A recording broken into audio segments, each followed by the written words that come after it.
தமிழ்நாடு அரசின் மொத்த கடனை இன்னும் 50 ஆண்டுகள் ஆனாலும் முழுசாக அடைக்க முடியாது என்று நிதித்துறை செயலாளர் சித்திக் சொன்ன ஒரு வரி சமூக வலைதளங்களில் பெரிய விவாதமாகி இருக்கு. தமிழ்நாடு கடனில் முழுகிடுச்சா?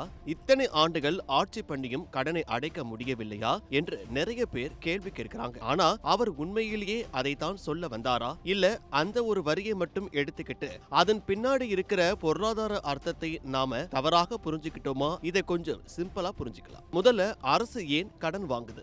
ஒரு சாதாரண மனிதரை எடுத்துக்கோங்க. வீடு கட்டணும்னா என்ன பண்ணுவார்? வங்கியில் வீட்டு கடன் வாங்குவார். ஒரு இளைஞர் தொழில் தொடங்கணும்னா தொழில் கடன் வாங்குவார். ஏன்னா ஒரே நேரத்தில் பல லட்சம் அல்லது கோடிக்கணக்கான ரூபாய் கையில் வைத்திருக்கிறது எவராலும் முடியாது. அதே மாதிரிதான் அரசு. ஒரு மாநில அரசுக்கு வரி வருவாய் மத்திய அரசிடம் இருந்து கிடைக்கிற நிதி பங்கு பல்வேறு கட்டணங்கள் போன்ற வழிகளில் வருமானம் வரும். ஆனா மெட்ரோ ரயில், மருத்துவமனைகள், புதிய பள்ளிகள், சாலைகள், குடிநீர் திட்டங்கள் மாதிரி வளர்ச்சி திட்டங்களுக்கு ஆயிரக்கணக்கான கோடி ரூபாய் தேவைப்படும். அதனால்தான் அரசு கடன் வாங்குறாங்க.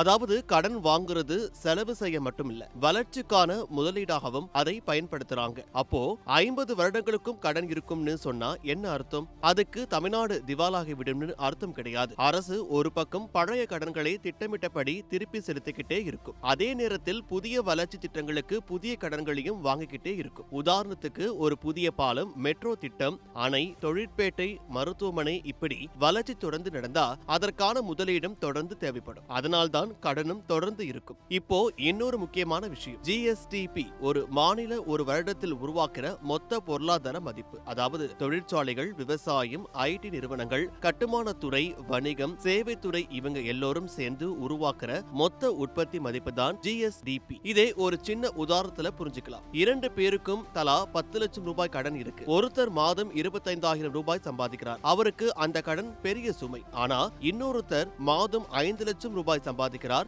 அவருக்கும் அதே 10 லட்சம் தான் கடன் தான். ஆனா அவரால் அந்த கடனை சமாளிக்கிறது ரொம்ப எளிது. அதே மாதிரிதான் ஒரு மாநிலத்திற்கும் கடன் எவ்வளவு இருக்குன்னு மட்டும் பொருளாதார நிபுணர்கள் பார்க்க மாட்டாங்க. அந்த மாநிலத்தின் பொருளாதாரம் எவ்வளவு பெரியது, அதாவது ஜிஎஸ்டிபி எவ்வளவு வளருது என்பதையும் சேர்த்துதான் பார்ப்பாங்க. அப்போ நிதித்துறை செயலாளர் சித்திக் சொல்ல வந்த முக்கியமான கருத்து என்ன? கடனை மட்டும் குறைக்கணும்னு நினைக்கிறதை விட மாநிலத்தின் வருமானத்தை அதிகரிக்கணும் என்பதுதான்.